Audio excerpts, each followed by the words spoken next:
예, 안녕하십니까. 평생투자 파트너입니다. 3월 21일 목요일입니다. 한 8시 한 20분 정도 됐는데요.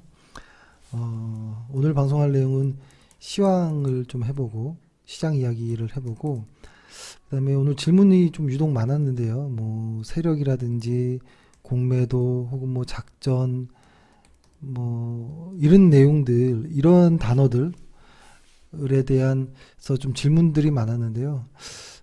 제 생각도 한번 좀 이야기를 좀 해보려고 하고요. 그 다음에 종목 중에서 조금 관심 있게 봐야 되는 종목들을 시간이 되면 좀 이야기를 하려고 합니다. 특히 오늘 시황 이야기가 상당히 조금 조심스러운 부분이 있어요. 왜냐면 오늘 오전 시황에서도 이야기를 조금 했는데요. 사실 오늘 밤 사이에 FOMC 관련한 회의가 있었고 그 결과도 우리가 생각했던 기대치를 좀 충족한 것 같아요. 충족한 느낌이고 그리고 거기에서도 신흥국 시장에는 나쁠 내용이 별로 없는 것 아닌가라는 이런 생각이 들 정도였는데요.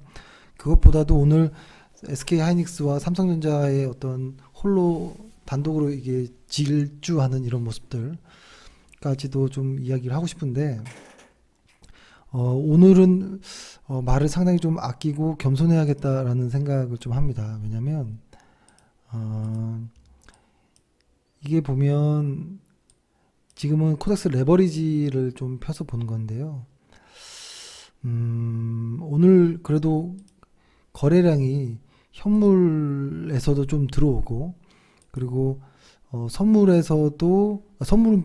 마지막에 푹 빠졌죠. 푹 빠졌고 약간 조금 뭐라고 할까요? 방향성을 아직까지도 잡기는 조금 애매한 이런 상황이라는 생각이 좀 들었습니다. 그리고 코스닥을 좀 보면 코스닥도 레버리지를 좀 보면 좀 무서울 정도로 하락을 좀 보이는 이런 모습들도 나오고 근데 일단 코스피로 좀 펴서 놓고 보면 뭐라 할까요? 일단 중요한 거는 저희는 이렇게 생각했었거든요. 어제 밤 사이에 어떤 FOMC 관련한 이런 회의 내용이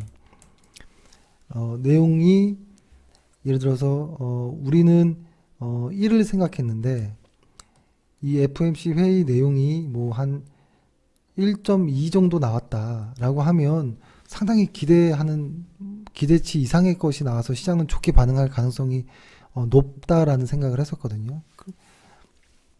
항상 이랬으니까요. 근데 분명히 한 이런 느낌이었던 것 같아요. 우리가 원하는 건 요 정도인데 시장은 조금 더 비둘기적인 이런 느낌을 보여줬는데요.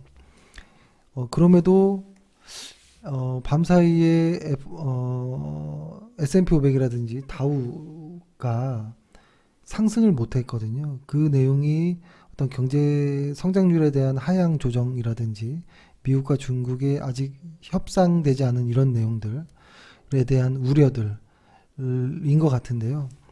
일단 저희의 생각은 이 FOMC에 대한 회의 내용이 시장이 어떻게 판단하는지를 봐야 된다라는 생각을 합니다. 이 내용이 우리가 생각했던 것보다 좋게 나오든 안 좋게 나오든 그것과 무관하게 시장이 좋게 보는지 안 좋게 보는지가 중요한 것 같아요. 그러니까 대다수의 확신 투자자들, 대다수의 투자자들이 어제 결과를 평가할 시간이 아직 부족했다라는 생각이 들거든요. 오늘 시장에서 우리 시장도 좀 이렇게 오르긴 했지만 사실 SK 하이닉스와 삼성전자를 빼고 보면 이거 오른 게 아닌 것으로 보이거든요. 그리고 오늘 올랐던 종목들을 혹은 수급이 들어왔던 종목들을 좀 이렇게 일별해 보면 어떤 주도주들도 있지만 주도주가 아닌 것들도 꽤 많이 섞여 있거든요. 이렇게 보면 일단 요 앞부분까지는 상당히 좋은 것 같아요. 상당히 좋은 것 같고, 그러니까 전기전자라든지 그러니까 이런 거죠. 반도체 쪽이라든지 2차 전지 쪽이 좀 급등한 모습인데요. 그럼에도 불구하고 너무 이쪽만 올라온 것 같아요. 그러니까 ETF로 보면 IT, 반도체, 에너지, 화학 뭐 요 정도거든요. 그리고 다른 쪽은 너무나 빠졌거든요. 이거 역시 그렇게 좀 기쁜 것은 아닙니다. 다만 저희도 요때 이때부터 주식을 시작해서 이때부터 하나의 어떤 매수와 매도로 일단은 끝이 났고, 그 다음에 현재 이 상황에서 매수를 했고, 현재는 계속 보유 중이긴 하지만 주식을 하지만 뭔가 뭐라 할까요? 모르겠다라는 생각이 들더라고요. 어, 이건 뭐 솔직한 이야기니까요. 시황을 모르겠다라는 생각이 듭니다. 뭐 언제나 몰랐지만 오늘은 특히 더 모르겠다라는 생각이 들어요. 그것에 대한 고민을 좀 해볼 것인데요. 그러니까 저희가 이제 고민할 것이 이겁니다. FOMC에 대한 어떤 내용이 상당히 그 주식 시장에는 영향이 크거든요. 근데 이것이 아직 제대로 시장이 어떻게 반응하는지를 좀 더 보고 싶다라는 내용이 하나 있고요. 이 내용이 비둘기적이든 뭐 매파적이든 간에 시장이 어떻게 판단하는지가 중요하니까요. 근데 아직은 조금 애매하다라는 것. 그리고 우리 시장이 오늘 상승한 부분을 이 FOMC에 대한 긍정적인 효과로 볼 것이냐, 그러니까 호재로 볼 것이냐, 아닌가에 대한 것도 좀 의문이 듭니다. 의문이 들고, 상당히 지금 수급이 많이 이상합니다. 이상하고 어떤 방향성도 없고, 일단 우리는 매수 주식 비중이 들어가기는 했지만, 조심해야겠다라는 생각이 유독 더 많이 들었던 하루고요. 일단 오늘은 시장에 대해서 모르겠다라는 내용밖에 말씀 못 드리겠고, 일단은 좀 더 지켜봐야 되겠다는 소리이고, 그리고 현재 우리가 보유한 종목들 역시 진짜 방향성에 대한 어떤 의구심이 든다면 변동은 있겠죠. 이러한 수급의 패턴에서는 지수의 변동성은 당연한 것이죠. 근데 이것이 만약에 좀 좋지 않은 쪽으로 방향을 잡으면 물량을 확실히 줄여야겠죠. 그래서 그런 고민도 하고 있고, 아무튼 오늘의 시황은 솔직히 잘 모르겠다라고 말씀드리고, 그렇기 때문에 좀 더 꼼꼼하게 내일 더 봐야겠다라는 것. 그리고 엊그제였네. 그 SK 하이닉스가 조금 뭐 이렇게 꿈틀대는 이런 느낌이 난다라고 카페에 좀 올리긴 했었는데요. 이것도 옳은 것이 의문이 드는 부분이 좀 많습니다. 일정 부분의 어떤 뉴스가 좀 나오긴 했습니다. 뉴스가 나왔는데요. 이 하나의 뉴스가 반도체 업황을 바꿔버릴 수 있을까라는 의구심도 좀 들긴 하고요. 다만 이런 급등은 따라갈 필요는 없다라고 봅니다. SK 하이닉스를 보면 이런 급등은 따라갈 필요는 없다라고 생각하고요. 다만 여기죠. 여기에 그 갭이 발생한 부분이 있었는데요. 이 갭자리를 사실 중요하게 생각하고 있었거든요. 어떻게 저거를 넘어설지. 만약에 SK하이닉스가 올라가다가 이 갭을 메꾸지 못하고 빠지면 이거는 위험하겠다라는 좀 마음의 준비는 하고 있었는데, 이 갭으로 뛰어넘어 버렸습니다. 그래서 이거는 그냥 볼 건 아닌 것 같고 상당히 강하다라는 일단 생각이 들고, 근데 카페에도 썼지만 심증은 있지만 물증이 없는 이런 상황인 겁니다. 그래서 SK 하이닉스를 보면 요 부분도 중요한 부분이 하나 있는데요. 요 자리에도 갭이 하나 이렇게 띄어 있습니다. SK가 저희도 그 시장 초반에 삼성전자를 이렇게 매매를 했었잖아요. 근데 두 번째 매매는 조금 리스크하다라는 생각을 합니다. 리스크하다라는 생각을 하고요. 삼성전자나 SK하이닉스를 이번 파동에서는 일단은 조금 보류해야겠다는 생각이 들고, 만약에 매매를 한다면 SK하이닉스가 이 무서운 자리를 넘어서서 안정을 찾고 났을 때, 그러면 몇 달의 시간이 흐를 가능성이 높고요. 그때 되면 우리가 흔히 생각하는 반도체 가격의 어떤 저점 혹은 이런 물증들이 좀 명확해질 것 같아요. 지금은 여기에서 이만큼 올라온 건 이해가 갑니다. 충분히. 삼성전자나 SK하이닉스가 이 정도 상승한 부분은 이해가 가거든요. 충분히. 이 언저리에 과매도된 부분은 내 정상화라고 생각을 하는데요. 이 이상 그리고 이 특히 여기 매물대가 있는 이 구간 이 영역은 매매하기 상당히 어렵고 들어가도 볼 게 없고 그닥 그렇다라는 생각은 하는 자리이긴 합니다.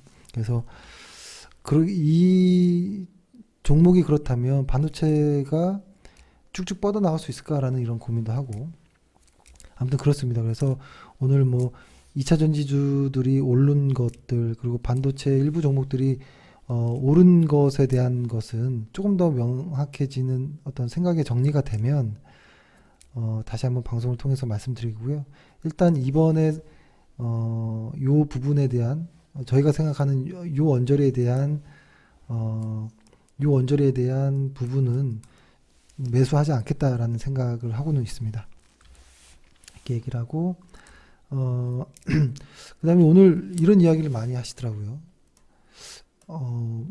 세력이 있는 주식이 뭐냐, 뭐 세력이 뭐냐, 세력이 있는 주식을 알아야 되냐, 뭐 하여튼 이런 흔히 시장에서 하죠. 뭐 증권방송의 전문가로 나오는 사람들도 세력이란 표현을 많이 쓰고 그리고 유튜브에서 뭐 세력 뭐 확인하는 법, 세력이 현재 매집하고 있는 종목들 뭐 이런 식으로 뭐 이야기들이 나오는데요. 그리고 또 뭐 이런 것들을 넘어서서 작전주를 우리가 지금 알고 있다. 작전주를 알고 있어서 이거는 많이 올라갈 거기 때문에 여기를 매수해야 된다. 뭐 이런 말까지도 하고요. 그 공공연하게. 그리고 또 공매도 이야기도 많이 합니다. 어떤 종목을 누군가가 추천을 했는데 그러니까 공매도가 옳고 뭐 그러다의 개념이 아니에요. 공매도는. 그러면은 매수는 옳고 그른가의 개념으로 볼 수 있나요? 일단 공매도 이야기만 먼저 해보면 매수와 매도를 좋고 나쁘다라고 볼 수 있나요? 그렇죠? 볼 수 있을까요? 매도하는 사람의 입장에서는 매수가 매우 나쁜 거겠죠. 그리고 공매도하는 사람의 입장에서는 매수가 무섭거나 아주 싫은 것인 거잖아요. 이 주식시장은 언제나 이렇게 위험합니다. 갑자기 악재가 나올 수도 있고, 말도 안 되게 좋았던 회사, 케어젠 같은 회사도 갑자기 이렇게 거래 정지가 될 수도 있고, 믿고 있었던 종목임에도 불구하고 영업이익률이 40%가 나와도 공매도가 펄어비스처럼 이렇게 많이 몰리는 종목도 있을 수 있고, 혹은 기대감으로 오르는 일부 제약바이오의 공매도가 몰릴 수도 있는, 그리고 반대로 얘기해서 실적이 볼 것도 하나도 없는데 매수세가 이어져서 상승이 이어지고, 그쵸? 좋은 뉴스가 아닌 나쁜 뉴스가 나왔는데도 상승을 하고, 그리고 실적과 무관한 이야기인데도 상승을 하는 이런 테마성인 종목들, 이런 것들을 그냥 하나로 통틀어서 위험자산이라고 보면 될 것 같아요. 위험자산. 왜냐하면 논리적이지 않기 때문에 그렇습니다. 예적금 같은 경우는 논리적이잖아요. 내가 100만 원을 은행에 예금하면 1년 후에 몇 프로 받습니다. 세금 떼고. 이렇게 논리적으로 좀 설명할 수 있지만 이런 위험자산들은 이런 논리적인 것과 거리가 멀어요. 그래서 특히 주식이라는 것을 논리적으로 설명하려고 들면 답이 안 나오는 겁니다. 그러면 그 다음에 우기게 돼요. 내가 생각한 논리대로 그 주식의 방향이 가지 않으면 우기기 시작하거든요. 우기다가 못해서 나중에는 이제 심하면 나라를 원망합니다. 혹은 정권을 원망하든지 뭐 여러 가지 뭐 특히 최근에는 공매도를 원망한다든지. 근데 이런 것들이 항상 도사리고 있는 게 주식시장입니다. 이런 것들이 없이 논리적인 시장이라면 아마 주식시장은 생기지 않았을 거예요. 그건 아마 뭐 예적금에 가까운 것이겠죠. 그래서 우리가 주식을 하는 데 있어서 이거는 공매도가 갑자기 오늘 매도를 해서 내 종목이 빠졌어 라고 공매도를 탓하면 안 된다는 거예요. 내가 주식을 함으로써 어쩔 수 없이 받아들일 수밖에 없는 그런 리스크들 안에 포함되어 있는 겁니다. 거부할 수가 없어요. 이런 것들은 내가 리스크 관리를 할 수가 없어요. 내가 할 수 있는 건 비중을 조절한다거나 빨리 그냥 매도하고 나온다거나 요 정도이지, 이런 것들을 내가 아무리 우기고 뭐 원망하고 신문 기사라든지 정부라든지 정책이라든지 이름도 듣도 보지도 못한 세력이라든지 이런 쪽을 원망하는 것은 주식과 맞지 않는 겁니다. 주식은 그러려니 하는 거예요. 왜냐하면 아무도 모르는 것이고 정답도 없기 때문에 내가 만약에 내 원칙에 의해서 매수했는데 오르면 감사합니다 하는 것이고요. 내 원칙에 의해서 매수했지만 실패해서 매도가 되었다면 아쉽다 하지만 다음에 제대로 다시 한번 해봐야지, 뭐 이런 식으로 이제 주식을 하는 거잖아요. 리스크 관리하면서. 근데 이런 위험자산에서 핑계를 대는 순간 그것은 위험자산에 투자할 성향이 아니라고 보여지고요. 그래서 그냥 받아들이시는 게 좋고요. 만약에 이쪽이 이러한 불합리한 혹은 이러한 리스크한 것을 해지할 수 없는 시장이라는 것을 안다면 선택인 거예요. 주식을 하느냐 마느냐. 그래서 오늘 조금 이야기를 했는데요. 이런 부분에 대해서 너무 빠져있지 마세요. 전혀 도움이 되지 않습니다. 이런 부분은 전혀 도움이 되지 않기 때문에 그리고 또 이런 얘기도 합니다. 세력 혹은 이런 얘기를 해요. 심지어 어떤 종목이 이렇게 가다가 갑자기 좀 이렇게 하락을 해요. 하락을 하는데 이 모양을 보고 하는 말이, 어떤 세력이 이것을 더 올리기 위해서 여기서 물량을 털고 있다라는 표현을 할 때가 있어요. 그럼 그 세력은 누구냐라는 거예요. 흔히 결론부터 말씀드리면 이러한 세력은 없어요. 존재하기가 힘들어요. 시장에서. 왜냐하면 흔히 그들이 말하는 세력이라는 쪽이 대형, 그러니까 돈이 많이 있는 사람들이겠죠. 돈이 많이 있는 기관 투자자, 외국인이라든지 뭐 투자자들, 혹은 개인인데 돈이 많다든지 뭐 이런 쪽일 건데, 일단 기관과 외국인은 이러한 세력의 역할을 할 수가 없어요. 이런 장난식의 주가를 올리다가 갑자기 물량을 더 확보하기 위해 물량을 줄이고 더 털면서 여길 걸 다시 또 받아내서 심지어 누군가는 공매도를 치고 밑에서 받는다라고 표현까지 하고, 그렇게 해서 물량을 매집이라는 단어를 쓰면서 매집을 하면서 또 다시 올린다, 이런 이야기는요, 이쪽의 현장 일을 경험 안 해봐서 그래요. 펀드 매니저라든지 애널리스트 업무를 전혀 모르는 사람의 입장인 거예요. 하나 이야기를 해보면, 이들도 저의 경험에서도 얘기해보면 이들 역시도 회사원입니다. 회사원. 뭐 하나의 펀드 매니저라고 해보면 회사를 아침에 출근하는 겁니다. 출근해가지고 아침에 회의를 합니다. 그래서 오늘 파이팅을 해야 됩니다 라고 하고, 유독 회의가 많아요. 그리고 성과 보고를 많이 하고 결과 보고도 많이, 피드백도 많이 받고, 그래서 매일매일 어떤 성과 보고를 해야 되는데, 오늘 트레이딩하고 끝나고 회의를 하는데 만약에 어떠한 펀드 매니저가 이런 얘기를 했다고 해봅시다. 오늘 물량을 털기 위해서 의도적으로 물량을 좀 이렇게 손실을 내면서 주식을 좀 흘렸습니다. 그럼 그 사람 나가라고 할 거예요. 왜냐면 이 사람은 자기 돈이 아니에요. 자기 돈이 아니고 회사원이고 회사 돈이기 때문에 회사의 돈에 이렇게 의도적으로 손실을 입히는 것은 불가능합니다. 회사에서는. 절대 불가능해요. 외국인들은 더 그래요. 그러니까 아는 선후배들이 현재 외국에서 헤지펀드에 있는, 혹은 작은 펀드를 운영하는, 그러니까 사모펀드, 헤지펀드에 있는 사람들의 이야기도 그런 시스템 자체가 만들어질 수 없다라고 해요. 하지만 공매도는 할 수는 있겠죠. 공매도 날카롭게 예리하게 할 수 있겠죠. 하지만 공매도도 무서워요. 아주 뭐라고 하냐면, 공매도 하는 사람들의 입장에서 보면 공매도는 다수의 사람들이 매수를 하고 있는데 여기에서 매도를 친다라는 것. 그러니까 90% 이상이 매수를 하는데 10%도 안 되는 사람들이 공매도를 생각하고 있다는 것은 굉장한 어떤 논리가 필요해요. 어떤 확신, 근거가 있어야지 회사 돈을 넣는 거거든요. 그러려면 상당한 연구를 합니다. 이 주식이 심리적으로 망가져 있는 회사라든지 실적과 무관한데 많이 올랐다든지 어떤 뚜렷한 논리가 생겨야지만 하는 것이고, 그것이 좋다 나쁘다를 떠나서 이야기하는 겁니다. 각자의 입장이 있는 거예요.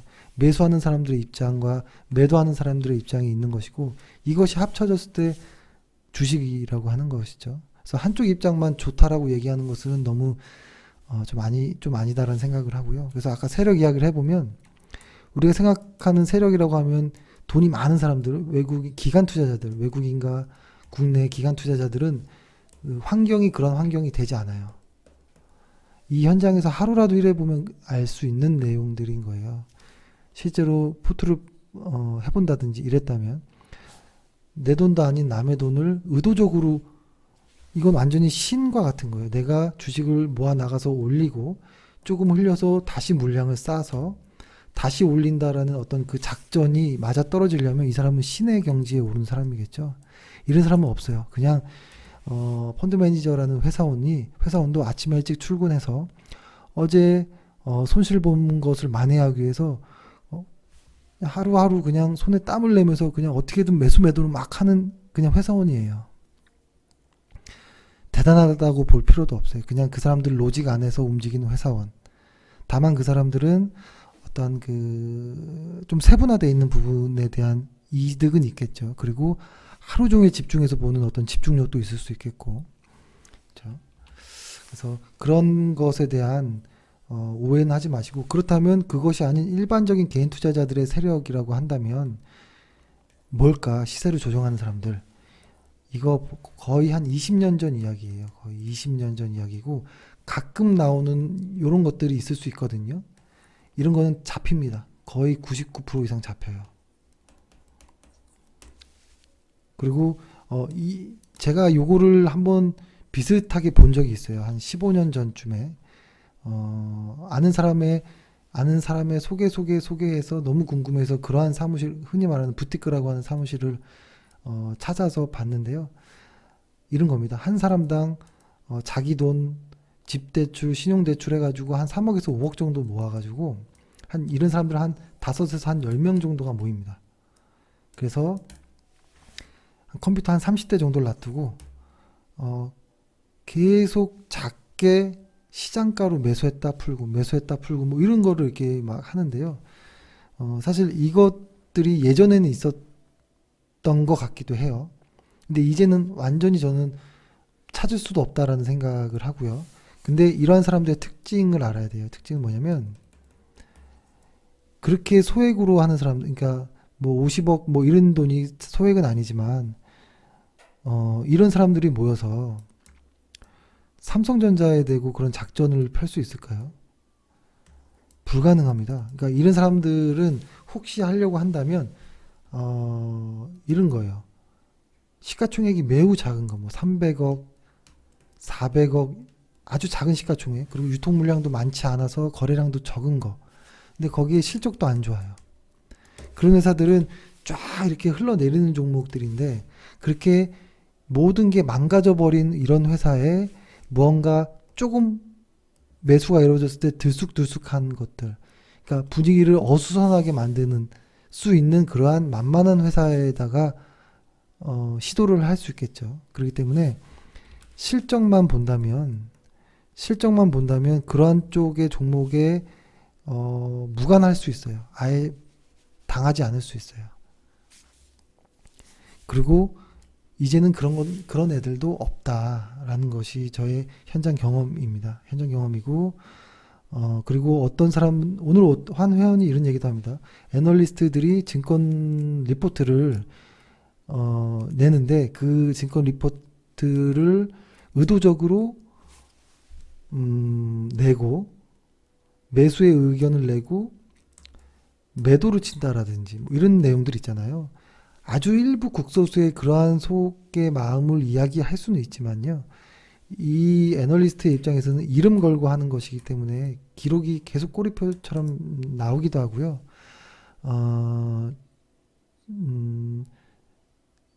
저와 아주 친했던 분이 한 증권사 애널리스트의 가장 높은 수장을 했던 어, 분과도 많은 이야기를 해봤지만 그런 건 없습니다. 그런 건 없고 이분들도 회사원이에요. 애널리스트들 보고서 쓰기가 바빠요. 하루 종일. 퇴근도 하기 어렵고 새벽에 출근해서 늦게 퇴근하고 일주일에 리포트 쓰는 양이 3-4개씩 넘어가거든요. 그럴 시간도 없습니다.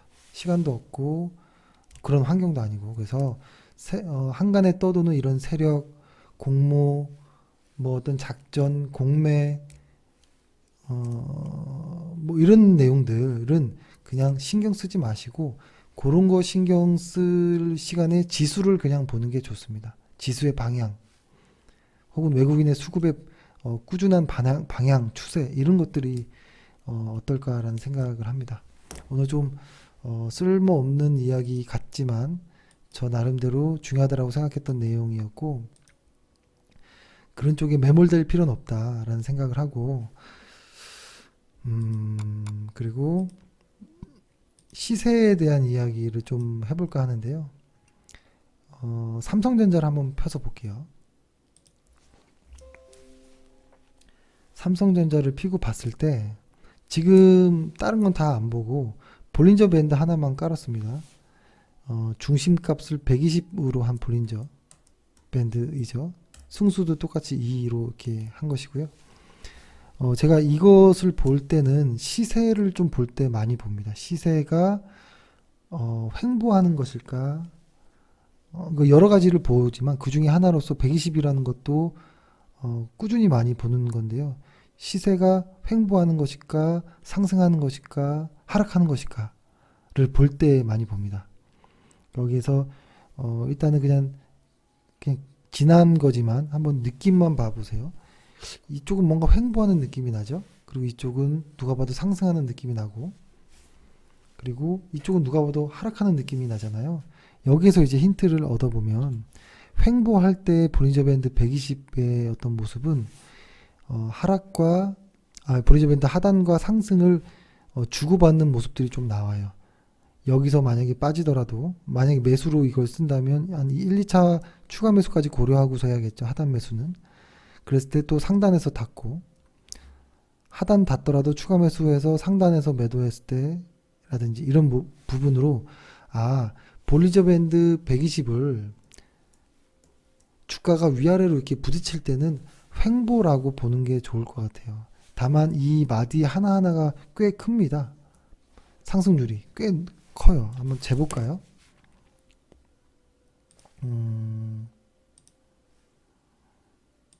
여기는 한 30% 정도 되고 여기서 여기는 한 18, 20, 약 한 20% 정도. 그죠? 여기도 한 30% 정도 가까이 되는 대략 그냥 크게 잡았습니다. 이런 모습이고 그렇게 된다면 횡보장일 때는 기준이 상단과 하단으로 봐야 돼요. 중심선은 의미가 없을 때가 있어요. 그리고 상승할 때는 그렇지 않을 때도 많지만 이 122 위에 있다면 그때는 상승장이라고 좀 보여지거든요. 그렇게 된다면 아까는 횡보장일 때는 볼린저 밴드 하단과 상단을 이렇게 기준으로 잡았다면 이제는 볼린저 밴드 상승장일 때는 볼린저 밴드 중심과 상단을 기준으로 잡아서 이 위아래에서 매도가 뭐 이렇게 이루어진다든지 뭐 이럴 수 있겠죠. 그러니까 이 중심선이 하단이 되는 거죠. 볼린저 밴드 하단. 그러고 나서 이제 아시겠죠? 하락으로 나오면 이 볼린저 밴드의 중심선이 상단이 돼요. 이렇게. 그래서 여기서 상단 하단이 이렇게 맞춰지는 이런 모습입니다. 그래서 이렇게 보면 이렇게 시세를 한번 보는 거예요. 현재 삼성전자를 이렇게 보면 과거에 이렇게 볼린저 밴드 중심선을 타고 계속 상승하면서 왔던 애가 어느 순간 하단을 닫는데 상단을 다 버린 거예요. 그 다음부터. 그러고 나서 눌릴 때 다시 또 하단을 닫는다라는 것은 이때부터는 박스권이라고 보는 거겠죠. 그 다음부터는 하단과 상단, 또 그렇죠. 뭐 또 하단과 상단 언저리도 못 가서 빠지고 또 과매도 영역이 생겨서 추가 매수를 했다면 상단에서 닫고 빠져야 되는데 하락이었으면, 근데 이번에는 이 중심선을 돌파했다라는 거예요. 그 말은 하락 추세는 끝났다라고 보는 거겠죠. 그러면 이제부터는 이 중심선을 기준으로 봐야겠죠. 그렇게 된다면 이 하단에서는 매수, 이 상단에서는 이익 실현이 맞는 전략이지 않을까라는 생각이에요. 그렇게 따지면 지금 우리의 자리는 어떤 자리일까요? 삼성전자 말고 코덱스 200으로 볼까요? 이렇게 넓게 보면, 이렇게 볼게요. 이것도 과거부터 한번 보면,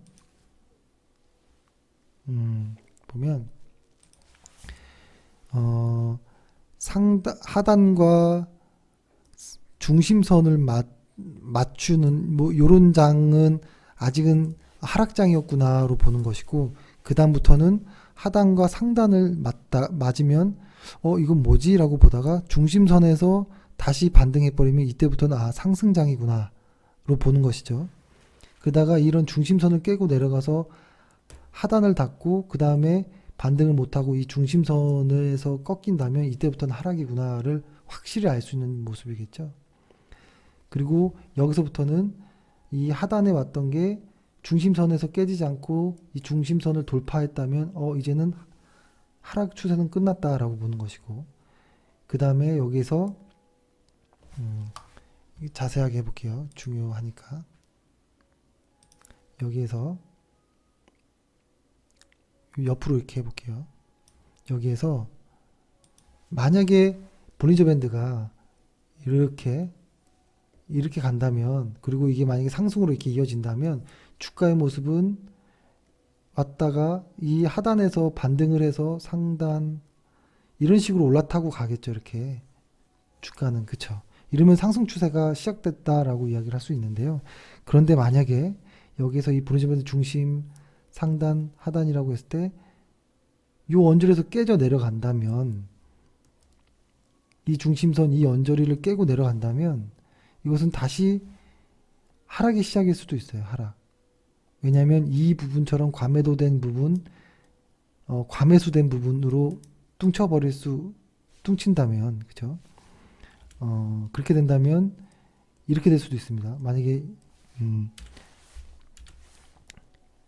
최악의 경우에 만약에 이런 식의 모습이 나온다면, 깨진다면 이런 식으로 흘러내릴 가능성도 없다고 볼 수는 없겠죠. 근데 저희가 이야기했던 것이 아직은 상승 추세를 무너뜨렸다라고 시세를 말하기 힘듭니다라고 표현했던 게 그런 내용도 있습니다. 그러니까 여태까지 그런 내용을 말씀을 이렇게 드린 건데요. 그러니까 여기서 시작했던 한 번의 매매가 다시 새로운 두 번째 매매가 이루어졌는데, 여태까지는 수급이나 어떤 다른 측면에서 좋은 모습이 없거든요. 그럼에도 불구하고 큰 의미에서 상승 추세를 깨트린 건 아니다. 하락 추세에서 상승 추세로 왔는데 아직 추세 이탈하지는 않았다. 다만 단기적으로는 좀 변동성을 예상합니다로 말씀드리는 게 현재 시황이고, 그 중에서도 오늘 하루의 시황은 잘 모르겠습니다 인 것 같아요. 왜냐면 한두 종목으로 인해서 시세가 많이 움직였기 때문에 그것을 제하고 보면 그렇게 좋은 것은 아니었거든요. 그래서 일단 이렇게 말씀드리고, 그렇습니다. 그래서 이 볼린저 밴드를 뭐 매수와 매도의 원칙으로 사용할 수도 있고, 이렇게 시세를 이 방향을 알아보기 위한 방법으로 또 할 수 있는데요. 비슷한 종목 예를 들어서 한번 볼게요. 민엔지를 한번 보면, 민엔지를 보면 어떤가요? 하단과 상단을 탁탁탁 맞추면서 횡보장을 했던 게 이제는 이 중심선을 타고 상승장의 모습을 보이죠. 그리고 나서는 이 중심선을 타고 하락의 모습을 보이다가 이제는 이 중심선을 깨고 올라왔어요. 그래서 하단과 상단, 하단과 상단을 맞추고 있는데요. 이것은 나중에 놓칠 수도 있지만 지금 자리는 매매하기가 어렵고요. 이 볼린저 밴드로 매매한다면 하단까지 온다면 추가 매수를 해서 이 상단까지의 어떤 수익을 노릴 수도 있겠다라는 생각을 하고요. 그리고 최근에 고민이 많은 펄어비스의 모습을 보면 지금 어떤 모습인가요? 분명히 하단과 상단을 맞추는 이 언저리까지는 횡보장이었다라고 보여지고요. 여기는 상승장이었겠죠. 근데 지금은 이 중심선을 한 번도 돌파하지 못하는 전형적인 하락장입니다. 근데 만약에 볼린저 밴드 하단 매매로 한다면 이 언저리에서 한번 매수하고 추가적으로 빠질 때마다 2차, 3차 매수 정도까지 할 마음이라면 저는 매수해도 좋다고 보고요. 그 다음에 이 중심선에 왔을 때 매도해도 괜찮다고 봅니다. 왜냐하면 실적이 유지되고 있기 때문에. 다만 최근 1분기의 실적 혹은 4분기의 어떤 실적이 단기 일회성인 어떤 요인이 좀 있는 것 같긴 합니다. 다만 아직 중국 판호에 대한 기대감이 있고 그리고 2분기에 어떤 신작이라든지 이런 내용들이 있기 때문에 상당한 기대감이 있는 종목입니다. 그러니까 기대감과 어떤 실적이 있는 종목인데 주가는 하염없이 바닥이 계속 놓여 있을 수 있을까라는 것인데요. 지금은 어떠한 대량 거래량이 터지면서 바닥을 만들어가는 과정이라고 보고요. 지금부터는 추가 매수, 분할 매수가 저는 펄어비스에 좋아 보인다라는 생각을 하고요. 추세 추종을 하는 사람들에게는 다가서면 안 되는 종목이겠죠. 그리고 한 종목만 더 말씀드리면 스튜디오 드래곤 역시도 같은 의미로 봐요. 지금 이게 시세가 이제 좀 보이시죠? 이 중심선을 타고 이렇게 왔던 애들은 상승장이었는데 한번 깨고 내려와서 바닥을 보고 그 다음에 이 상단을 맞췄다라는 것은 횡보장이라는 소리고요. 그 다음에 내려왔을 때 이 중심선을 돌파 못했다는 건 이제부터 하락이라는 소리잖아요. 근데 이 회사 역시 똑같아요. 실적도 좋고 다 좋아요. 다만 아직 바닥권에 있다라는 것인데요.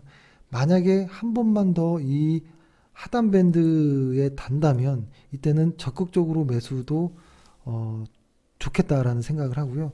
이 바닥까지 올지 안 올지는 모르겠는데요. 일단 이 하단을 찍었던 이 자리, 이 언저리가 일단은 1차적인 어떠한 저항 구간이 될 수 있고 심지어 여기까지 빠지면 이때는 정말 본격적인 매수도 가능하다라는 겁니다.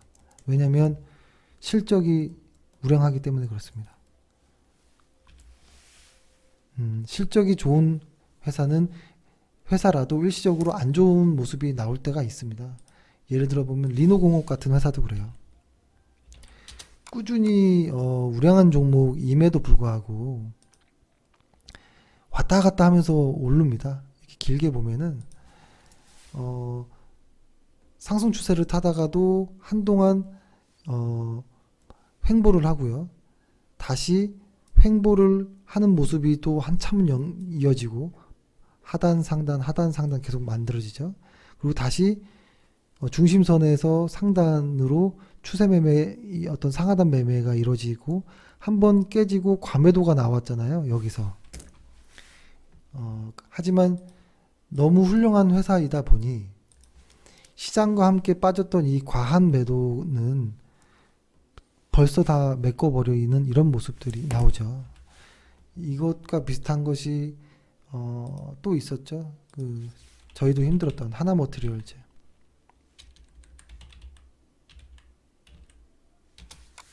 역시도 마찬가지 모습이죠. 우량한 회사라고 해도 시장과 혹은 일시적인 어떤 분기 실적에 대한 어떤 이런 부분들에 인해서 연간 실적은 끄떡없지만 그러니까 시장과 함께 분기 실적이 잠깐 꼬였을 때 혹은 어떤 우려들로 인해서 생겼을 때 아주 우량한 회사라도 이 중심선을 이탈하는 경우들이 생긴다라는 것이죠. 그리고 나서 이 하단에서부터 이만큼까지 추가적으로 더 빠졌는데요. 이 부분은 과매도 영역이라고 보는 것이고요. 이런 종목들은 아주 금방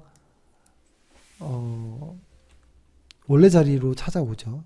그러면 이 종목은 앞으로 이 하단까지 내려온다면 뭐 매매를 하고 상단에 닿으면 매도를 하는, 이거의 폭은 어느 정도 되냐면 한 17에서 20% 정도 되지 않을까 싶은데, 이건 한 30% 정도 되네요. 한 27, 8% 이렇게 된다면 이런 매매도 있다라는 것을 말씀드리고요. 그러니까 이거를 뭐 매수 매도에 대한 이야기를 하려고 했던 건 아니고, 시세를 볼 때 어떻게 봐야 될까라는 고민을 이야기한 거고, 우리 시장이 현재 이런 모습이다라는 거예요. 그래서 이 중심선을 이탈하지만 않는다면, 그리고 이 안에서 움직인다면 긍정적으로 보는 것이고, 여기를 깨고 내려간다면, 그리고 이 하단에 와서 반등한다면, 맞고 떨어질 때까지 온다면 상당히 무서운 장이겠죠. 그래서 지금은 애매한 이런 모습의 어떤 모습이 있고, 그것이 정확히 수급의 방향성이 잡히지 않아서에 대한 이런 부분도 있습니다. 그래서 조금 더 느긋하게 보시고, 추세가 이탈된 건 아니기 때문에 변동성은 감안하되 경계하면서 시장을 대응하는 것이 어떨까라는 생각을 합니다. 네, 일단 오늘 방송은 이렇게 해서 마치도록 하겠습니다. 감사합니다.